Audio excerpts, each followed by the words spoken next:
कहानी की शुरुआत में जुनवू नाम की एक लड़की को दिखाया जाता है जिसे गेम खेलना बहुत पसंद है। सुबह में जब उसकी नींद खुलती है तो वो अपने घर पर अकेला था क्योंकि उसके पेरेंट्स बाहर गए थे और उसकी सिस्टर भी घर पर नहीं थी। तभी जुनवू को टेबल पर उसके मॉम की एक नोट मिलती है जिसमें उसकी मॉम ने उसे ग्रोसरी स्टोर से सामान लाने के लिए बोला था क्योंकि घर का पूरा राशन खत्म हो गया था। इसके बाद जुनवू अपने दोस्तों के साथ ऑनलाइन गेम खेलने लगता है। तभी उसका एक फ्रेंड उसे बताता है कि टीवी पर एक बहुत ही अजीब न्यूज चल रही है। ये सुनकर जुनवू भी वो न्यूज देखने के लिए टीवी को ऑन करता है, लेकिन तभी नेटवर्क चला जाता है जिससे जुनवू वो न्यूज नहीं देख पाता। तभी उसे बाहर से लोगों के चीखने चिल्लाने की आवाज सुनाई देने लगती है और बैकग्राउंड में न्यूज भी चालू हो जाती है जिसमें बताया जाता है कि सियोल में कुछ टाउन के लोग अचानक ही वायलेंट हो गए हैं जो अपने आसपास के लोगों के ऊपर अटैक कर रहे हैं, जिससे ये बीमारी सियोल के अंदर बहुत तेजी से फैल रही है। इसके बाद जुनवू अपनी विंडो से सड़कों पर देखता है जहाँ इन्फेक्टेड लोग बचे हुए लोगों के ऊपर अटैक कर रहे थे और सभी लोग अपनी जान बचाने के लिए यहाँ से भाग रहे थे, जिससे वहाँ का माहौल बहुत ज्यादा खराब हो गया था। ये देखकर जुनवू बहुत घबरा जाता है और अब उसे अपनी फैमिली की चिंता होने लगती है। इसी बीच जुनवू का एक पड़ोसी लड़का उसके घर में घुस जाता है जो बहुत ही ज्यादा घबराया था, लेकिन जुनवू टाउन की सिचुएशन को देखते हुए उसे अपने रूम से निकालने लगता है क्योंकि अभी उसे पता नहीं है कि बाहर क्या चल रहा है। इस पर वो लड़का जुनवू का बाथरूम यूज करने के लिए रिक्वेस्ट करने लगता है, तब जुनवू उसे परमिशन दे देता है। तभी जुनवू को न्यूज से पता चलता है कि जो लोग इन्फेक्टेड हो रहे हैं कुछ समय बाद ही उनकी हरकतें बदल जा रही हैं और उनकी आंखों से ब्लीडिंग हो रही है। इतनी देर में ही वो लड़का भी बाथरूम से आ जाता है जिसकी हरकतें बदलने लगती हैं और अब उसकी आंखों से ब्लीडिंग शुरू हो जाती है। ये देखकर जुनवू बहुत डर जाता है क्योंकि जुनवू अब समझ जाता है कि वो लड़का इन्फेक्टेड है। इसके बाद जुनवू से बाहर जाने के लिए बोलता है। तभी वो इन्फेक्टेड आदमी अब जुनवू पर अटैक कर देता है, लेकिन जुनवू किसी तरह उस इन्फेक्टेड लड़के को बाहर निकाल ही देता है और दरवाजे को लॉक करके वहाँ पर फ्रिज रख देता है जिससे कोई भी इन्फेक्टेड आदमी अंदर नहीं आ सके। अब जुनवू अपनी फैमिली से कांटेक्ट करने की कोशिश करने लगता है। तभी उसे अपने पेरेंट्स की ओर से एक मैसेज आता है जो जुनवू से बताते हैं कि हम लोग सेफ हैं, इसीलिए चिंता करने की कोई बात नहीं है, लेकिन तुम न्यूज देखते रहना और खुद को सेफ रखना। यह जानकर जुनवू को बहुत सुकून मिलता है। इसके बाद वो मोटिवेशन के लिए अपनी फैमिली फोटो पर एक स्टिकर लगाता है और उसमें लिखता है कि मैं जरूर सरवाइव करूंगा। इस तरह उसका पहला दिन बीत जाता है। अगले दिन जुनवू जब सोशल मीडिया को स्क्रॉल कर रहा होता है तब उसे कुछ पोस्ट दिखाई देते हैं जिसमें लोग सोशल मीडिया पर पोस्ट करके रेस्क्यू करने के लिए हेल्प मांग रहे थे। इसीलिए जुनवू भी अपनी लोकेशन के साथ रेस्क्यू के लिए अपनी फोटो सोशल मीडिया पर पोस्ट कर देता है। जुनवू यहाँ अकेला था इसीलिए टाइम पास के लिए गेम खेलने लगता है, लेकिन नेटवर्क चले जाने की वजह से उसे गेम बंद करना पड़ता है। तभी उसे बाहर से गोली चलने की आवाज सुनाई देती है, इसीलिए वो चेक करने के लिए विंडो पर जाता है जहाँ से वो देखता है कि एक लेडी पुलिस इन्फेक्टेड लोगों को शूट कर रही है, लेकिन तभी उसकी गोलियां खत्म हो जाती हैं, जिसके बाद इन्फेक्टेड लोग उसके ऊपर अटैक कर देते हैं और घसीटते हुए उसे अपने ग्रुप में ले जाते हैं। ये देखकर जुनवू उसकी हेल्प करने की सोचता है, लेकिन तभी इन्फेक्टेड लोग उसे मार डालते हैं। ये देखकर जुनवू को बहुत बुरा लगता है। तभी उसी समय एक इन्फेक्टेड आदमी दरवाजा तोड़ देता है और जुनवू के अपार्टमेंट में आ जाता है। अब जुनवू अपनी जान बचाने के लिए बालकनी की रेलिंग से लटक जाता है, जिसे पकड़ने की कोशिश में वो इन्फेक्टेड आदमी नीचे गिर जाता है और उसकी मौत हो जाती है। तभी जुनवू देखता है कि वो लेडी पुलिस भी अब इन्फेक्टेड हो चुकी है। इसके बाद जुनवू जब ऊपर आता है तो देखता है कि फ्रिज में रखा हुआ सारा सामान नीचे गिरकर बर्बाद हो गया है। ये देखकर जुनवू बहुत दुखी हो जाता है क्योंकि अब उसके पास की खाने पीने वाली ज्यादातर चीजें बर्बाद हो चुकी थी। इसके बाद जुनवू अपनी विंडोज को भी कवर कर देता है। अब जुनवू अपने रूम के अंदर टाइम स्पेंड करने लगता है और ऐसे ही 10 दिन गुजर जाते हैं। इसके दौरान उसके पास की खाने वाली सभी चीजें खत्म हो जाती हैं, यहाँ तक कि उसके पास पीने के लिए पानी भी नहीं था, लेकिन वो खाने पीने का सामान लेने बाहर भी नहीं जा सकता क्योंकि बाहर इन्फेक्टेड लोग उसके इंतजार कर रहे हैं जो उसे इन्फेक्टेड कर देंगे। अब जुनवू घर में अकेले रहते रहते बोर हो चुका था और ज्यादा समय तक भूखे और प्यासे रहने की वजह से उसे हेलुसिनेशन होने लगता है। एक दिन उसे ऐसा लगता है कि उसकी फैमिली घर वापस आ गई है और सभी लोग सेफ हैं। इससे जुनवू को बहुत अच्छा लगता है, लेकिन अगले ही पल उसे रियलाइज होता है कि ये सब उसका हेलुसिनेशन था, जिससे जुनवू को अपनी फैमिली की चिंता होने लगती है क्योंकि नेटवर्क नहीं होने की वजह से उसने पिछले कई दिनों से अपनी फैमिली से कांटेक्ट नहीं किया था। तभी अचानक से उसे अपने पेरेंट्स का एक वॉइस मेल आता है। इसे सुनने के लिए वो अपनी बालकनी से लटक जाता है क्योंकि घर में नेटवर्क नहीं आ रहे थे। उस वॉइस मेल से उसे पता चलता है कि उसकी फैमिली पर भी इन्फेक्टेड लोगों ने अटैक कर दिया है।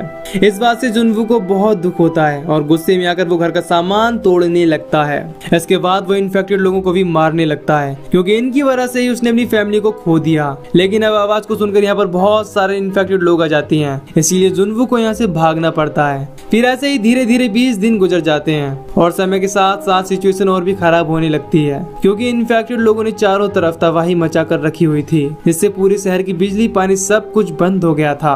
अब जुनवू अकेलेपन से परेशान हो चुका था, इसीलिए वो एक दिन सुसाइड करने के लिए फांसी लगा लेता है। लेकिन तभी कोई उसके चेहरे पर लेजर लाइट से पॉइंट करता है, जिससे जुनवू समझ जाता है कि उसके अलावा यहाँ कोई और भी है।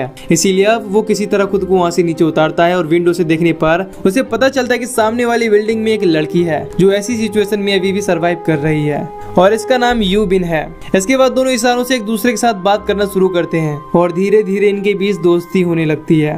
अब इनके पास पीने का पानी खत्म हो गया था, इसलिए दोनों बारिश के पानी को इकट्ठा करके उसका यूज करते हैं। जब यूबिन को पता चलता है कि जुनवू के पास खाने के लिए कुछ भी नहीं है, तब यूबिन एक बॉल में केबल बांधकर जुनवू के अपार्टमेंट की तरफ फेंकती है, जिससे वो जुनवू के पास खाने की सप्लाई कर सके। लेकिन वो बॉल नीचे गिर जाती है। इसके बाद जुनवू अपनी ड्रोन की मदद से उसके पास एक वायर भेजता है, जिससे जुनवू और यूबिन की बिल्डिंग के बीच एक जिप लाइन बन जाती है, जिससे यूबिन जुनवू के पास खाने की चीजें भेजती है। अब जुनवू जैसे ही खाना शुरू करता है, तभी एक इन्फेक्टेड फायर फाइटर यूबिन के अपार्टमेंट से लटके केबल को पकड़ लेता है, जिसे यूबिन ने जुनवू के पास फेंका था, लेकिन वो गलती से नीचे गिर गया था। उस केबल को यूबिन ने एक टेबल में बांधा था, इसीलिए इन्फेक्टेड फाइटर जब केबल को खींचता है तब टेबल यूबिन से टकरा जाती है, जिससे यूबिन नीचे गिरकर बेहोश हो जाती है। अब वो इन्फेक्टेड फायर फाइटर यानी कि ज़ॉम्बी यूबिन के अपार्टमेंट में चढ़ने लगता है। यह देखकर जुनवू बोतल फेंककर उसे डिस्ट्रैक्ट करने लगता है, लेकिन जुनवू का ये आइडिया काम नहीं करता। इसके बाद वो अपने ड्रोन से उसे डिस्ट्रैक्ट करने की कोशिश करने लगता है, लेकिन तभी उसके दरवाजे पर भी बहुत सारे इन्फेक्टेड आदमी आ जाते हैं, जिससे जुनवू अपने ड्रोन पर फोकस नहीं कर पाता और इसी बीच वो इन्फेक्टेड फायर फाइटर ड्रोन को पकड़कर तोड़ देता है। अब वो यूबिन के अपार्टमेंट में पहुंचने ही वाला था, लेकिन तभी यूबिन वहां आकर उसका हाथ काट देती है, जिससे वो इन्फेक्टेड फायर फाइटर नीचे गिरकर मारा जाता है और यूबिन की जान बच जाती है। अब धीरे धीरे यूबिन और जुनवू के पास खाने का सामान खत्म हो गया था। इसके बाद जुनवू दूसरे अपार्टमेंट में जाकर खाने का सामान खोजने का डिसाइड करता है,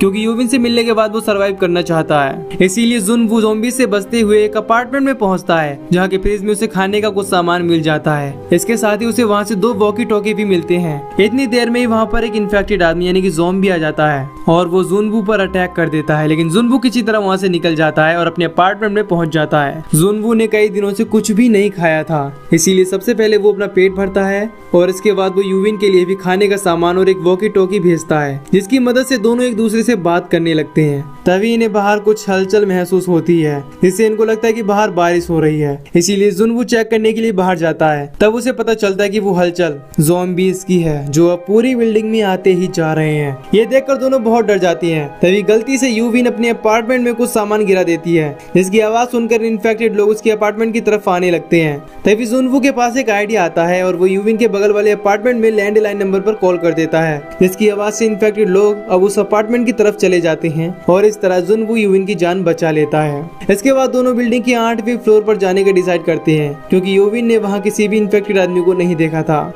जहाँ पर उन्हें सर्वाइव करने के लिए खाने पीने का सामान भी मिल सकता था। इसके बाद यूबिन रस्सी की मदद से नीचे आ जाती है और इन्फेक्टेड लोगों का सामना करते हुए आगे बढ़ने लगती है। उसे अकेला देखकर जुनवू भी उसकी हेल्प करने नीचे चला जाता है और दोनों किसी तरह उनसे बचते हुए एलिवेटर के अंदर आ जाते हैं, जिसकी मदद से दोनों बिल्डिंग की 8वीं फ्लोर पर आ जाते हैं। लेकिन अब यहाँ पर भी बहुत सारे ज़ॉम्बीज़ आ गए थे और वो इनके ऊपर अटैक करने लगते हैं।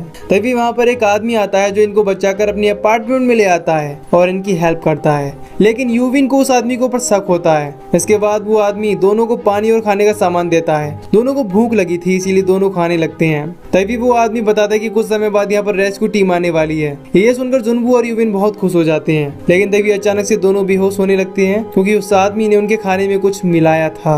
इसके बाद वो आदमी जुनवू का हाथ बांध देता है और यूबिन को एक कमरे के अंदर बंद कर देता है। जब यूबिन को होश आता है तो उसे वहाँ पर एक इन्फेक्टेड लेडी दिखाई देती है, जो उस आदमी की वाइफ है, और उस आदमी ने हेल्प करने के बहाने से दोनों को फंसा लिया था, जिससे वो यूबिन और जुनवू को अपनी वाइफ को खिला सके। इसके बाद वो आदमी अपनी वाइफ से बंधा हुआ फीता खोल देता है, जिससे उसकी वाइफ यूबिन के ऊपर अटैक करने लगती है। लेकिन अब जुनवू को भी होश आ गया था और वो यूबिन को बचाने के लिए फीतों को पकड़ लेता है। तब वो आदमी यूबिन के बदले जुनवू को ऑफर देता है कि तुम यहाँ से सारा खाना लेकर जा सकते हो। अब असल में ये आदमी भी अपनी वाइफ से बहुत प्यार करता है, इसीलिए उसके इन्फेक्टेड हो जाने के बाद भी वो अपनी वाइफ को जिंदा रखना चाहता है। तभी जुनवू के हाथ से वो फीता निकल जाता है और अब रूम के अंदर से आवाज आनी बंद हो जाती है। इसीलिए वो आदमी चेक करने के लिए दरवाजा खोलता है। तब यूविन उसकी वाइफ को उसके ऊपर छोड़ देती है, जो उस पर अटैक करके उसे खाने लगती है। लेकिन वो आदमी कुछ नहीं करता, बल्कि खुद को अपनी वाइफ के सामने सरेंडर कर देता है और अपने आप को खाने देता है। इसके बाद यूविन गन उठाकर दोनों को शूट कर देती है। लेकिन अब गोली चलने की आवाज सुनकर इन्फेक्टेड लोग यहाँ पर आने लगते हैं। यूविन को लगता है कि उस इन्फेक्टेड लेडी ने उसे भी इन्फेक्ट कर दिया है, इसीलिए वो जुनवू को गन देकर उसे शूट करने के लिए कहती है, क्योंकि वो इन्फेक्टेड होकर जीना नहीं चाहती।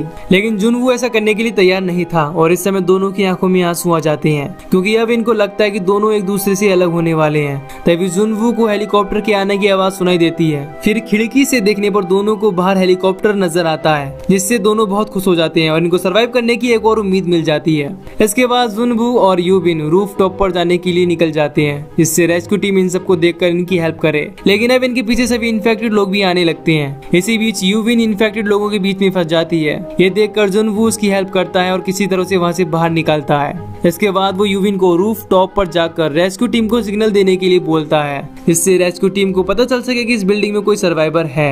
अब यूविन रूफ टॉप पर आ जाती है, लेकिन उसे वहाँ कोई भी हेलीकॉप्टर दिखाई नहीं देता।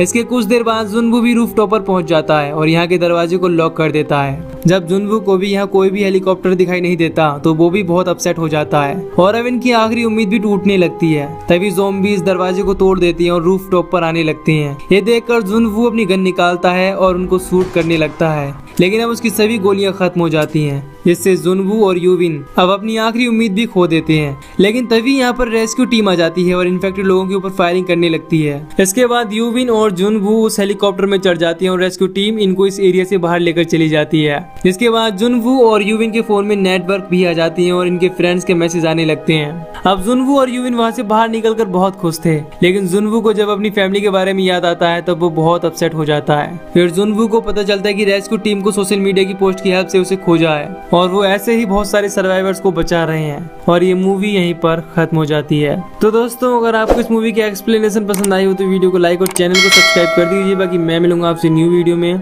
Till then take care, love you, bye bye.